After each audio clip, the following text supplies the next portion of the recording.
மாமியார் அவள் தான் ஒரு நிமிடத்துல வந்துடுறேன்னு சொல்றாளே மாப்பிள்ள, ஏன் பதட்டப்படுறீங்க? மருமகள் 1/2 மணி நேரமாக இதத்தான் சொல்லிட்டு இருக்கா.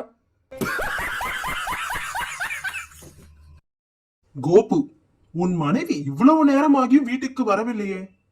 பாபு, அவளை வழியில் யாராவது கடத்தி கொண்டு போயிருக்கலாம் அல்லது அவள் ஷாப்பிங் போயிருக்கலாம். என்னுடைய பயம் எல்லாம் அவள் ஷாப்பிங் போயிருக்க கூடாது என்பதுதான். ஒருவர் ஏன் உங்க ஆபீஸில் திருமணமானவர்களுக்கு மட்டும் வேலை கொடுக்கிறார்கள்? மற்றவர் அவர்களுக்கு தான் பணிந்து போவது என்பது பழகி போன விஷயமா இருக்குமே.